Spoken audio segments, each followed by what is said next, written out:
जिन्होंने नरेंद्र मोदी जी के नेतृत्व में भारत का जो रोक था एक बड़े लंबे समय से धारा 370-35 से जिसको सदा सदा के लिए मुक्त करने का काम किया जम्मू कश्मीर,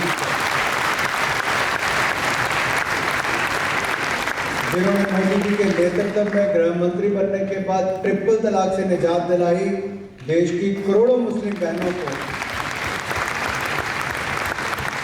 जिन्होंने गृह मंत्री बनने के बाद आतंकवाद और नक्सलवाद के खिलाफ एक मुहिम छेड़ी है और जिन्होंने नशा मुक्त भारत करने के लिए अपना एक जन आंदोलन छेड़ा है।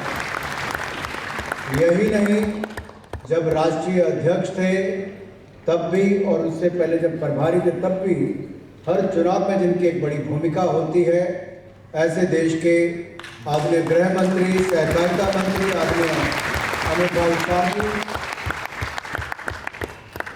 आदरणीय मोदी जी की सरकार में जिनके पास रेल नेटवर्क को देश के कोने कोने तक पहुंचाने का काम हो, चाहे जम्मू कश्मीर की बात हो या किसी दुर्गम क्षेत्र तक पहुंचाने की बात हो या संचार क्रांति लाने की बात हो, ऐसे आदमी अश्विनी वैष्णव जी, हमारे 5 बार के सांसद और वित्त मंत्रालय में राज्य मंत्री आदरणीय पंकज चौधरी जी, यहाँ पर उपस्थित सूचना प्रसारण मंत्रालय के सचिव आदरणीय पूर्व जी, CEO प्रसार भारती गौरव द्विवेदी जी, उपस्थित सभी अधिकारीगण, सभी माननीय सांसदगण, सभी चुने हुए प्रतिनिधि, आदर योग्य मेरे भाई और बहनों और मीडिया से आए हुए मेरे प्रिय मित्रों, मैं सबसे पहले तो आप सबकी ओर से आदरणीय अमित भाई शाह जी का अपनी ओर से और आप सबकी ओर से बहुत बहुत स्वागत और अभिनंदन करता हूं। स्वागत मुझे उनका भी करना है जिनका उल्लेख प्रधानमंत्री जी ने 99 अपने मन की बात की एपिसोड्स में देश के कोने कोने से आए हुए ऐसे सभी महानुभाव जो अपना पूरा समय निकाल के हम सबके बीच में इस कार्यक्रम को इतिहास बनाने के लिए मैं आप सबका ही बहुत बहुत स्वागत अभिनंदन यहाँ पर करता हूँ। आपको याद होगा कि 3 अक्टूबर 2014 विजयदशमी के दिन माननीय प्रधानमंत्री मोदी जी ने मन की बात की शुरुआत की। पहला एपिसोड 19 मिनट का था, दूसरा 14 मिनट का था, दूसरा 19 मिनट का था, तीसरा एपिसोड 26 मिनट का था और तब तक पता चल गया था कि देश कितनी उत्सुकता के साथ इसको सुनने के लिए व्याकुल रहता है कि कब मोदी जी हर महीने के अंतिम रविवार को आकर देश से मन की बात करेंगे। तो 14 मिनट से बढ़कर ये 30 मिनट का हो गया और 99 एपिसोड हो चुकी हैं और इसी महीने की 30 तारीख को सेंचुरी लगाने का काम भी होता है। भाई और बहनों, जहां ये पहले एक भाषा में था, अब अनेकों भाषाओं में सुना जाता है, 23 लैंग्वेजेस में। संस्कृत वर्जन इसका 2017 मई को शुरू हुआ, 31 जनवरी 2016 को इंग्लिश वर्जन शुरू हुआ। अब ये 19 डायलेक्ट्स में इसको सुनाया जाता है और यही नहीं, 11 फॉरेन लैंग्वेजेस में भी इसको भेजा जाता है।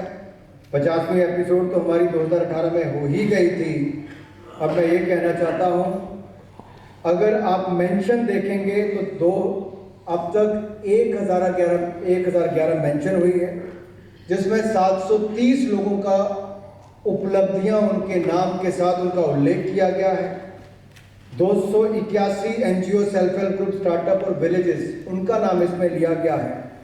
सही मायने में जन जन की बात, जन जन के प्रधानमंत्री, प्रधान सेवक के मन के द्वारा हो और ऑल इंडिया रेडियो के मंच से हो, इससे प्रभावशाली कार्यक्रम और कोई हो ही नहीं सकता।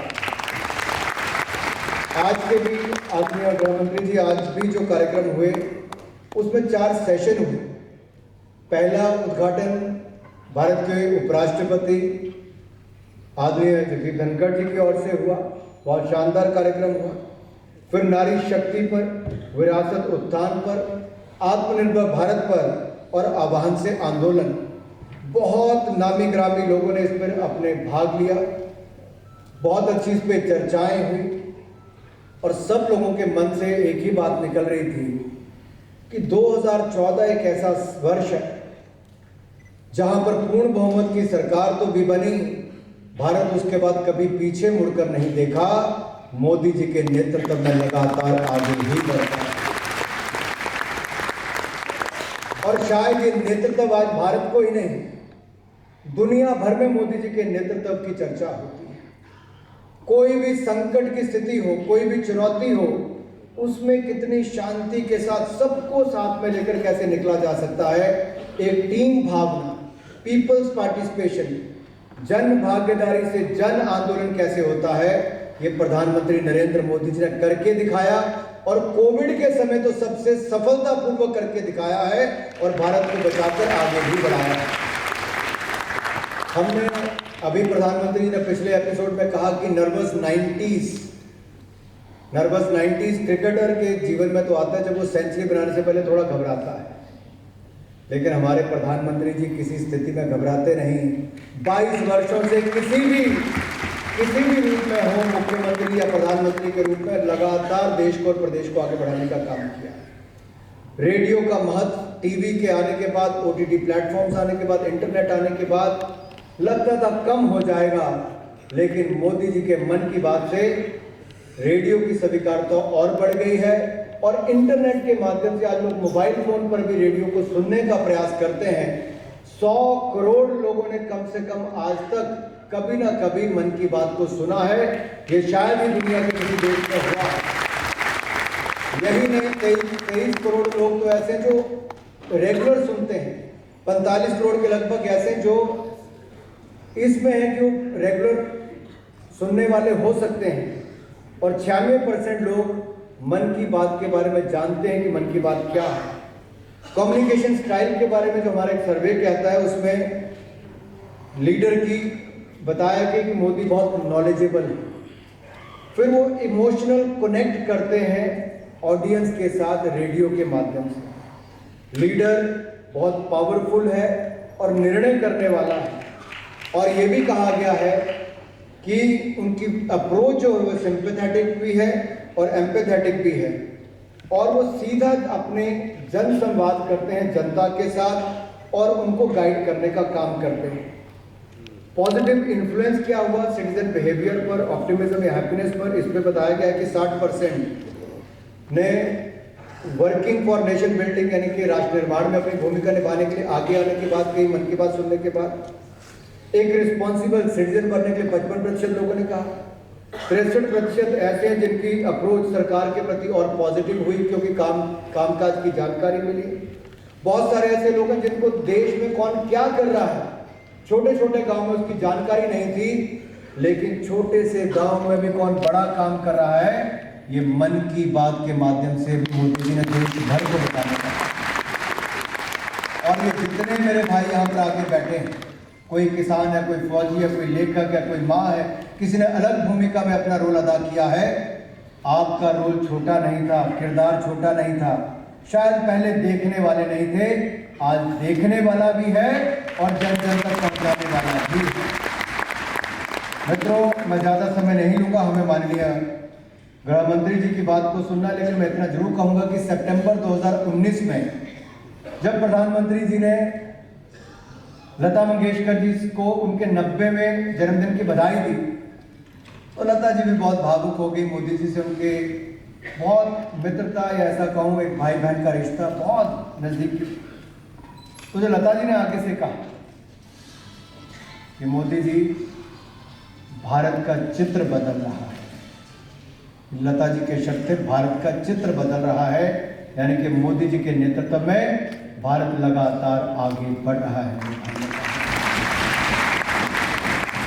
तो मित्रों, हमारे वो देश के प्रधानमंत्री जिन्होंने कोविड के संकट के समय में भी निकाला और 2014 के बाद जहां 12 किलोमीटर नेशनल हाईवे बनता था, आज 37 किलोमीटर से ज़्यादा बनता है। रेलवे लाइन, क्योंकि रेल मंत्री जी स्वयं सब कुछ बताएंगे भी, वहीं बजट का भी 9 गुना ज़्यादा इनका कर दिया। 10 लाख करोड़ रुपए से ज़्यादा का बजट कर दिया है कैपिटल इन्वेस्टमेंट पर। हर क्षेत्र में खेलों का बजट 3.5 गुना ज़्यादा कर दिया है। आतंकवाद नक्सलवाद के खिलाफ जो आदरणीय अमित शाह जी मुहिम चला रहे हैं प्रधानमंत्री जी के नेतृत्व में, वो अपने आप यही नहीं कि हम कोई, लेकिन आप नॉर्थ ईस्ट का देखेंगे तो उदाहरण देखने को मिलता है कि जितने सरेंडर करने का काम नक्सलवादियों ने किया है, मेन स्ट्रीम में जुड़ने का काम किया है, जितनी पीस मूवमेंट को आगे बढ़ाने का काम किया है, ये शायद एक्ट ईस्ट पॉलिसी नहीं आई होती मोदी जी की, तो कांग्रेस की तरह लुक ईस्ट ही करते रहते, एक्शन कभी नजर नहीं आता। तो एक्शन इसी सरकार में देखने को मिला है। ज्यादा समय ना लेता हूं, एक बार फिर 100वीं एपिसोड तो आप जरूर देखिए अपने साथ, परिवार के साथ, सभी लोगों के साथ, लेकिन 100 के बाद आगे और बढ़ते जाएंगे और नए रिकॉर्ड बनाएंगे। शायद ही दुनिया भर में किसी नेता ने 9 वर्षों तक लगातार देश को संबोधित किया हो, प्रधानमंत्री मोदी जी ने किया है। हमारी इच्छा है वर्षों वर्षों तक हमें संबोधित भी करते रहे और नेतृत्व देते रहे। आप सब जुड़े, आप सबका बहुत बहुत धन्यवाद। बोले भारत माता की, बहुत बहुत धन्यवाद।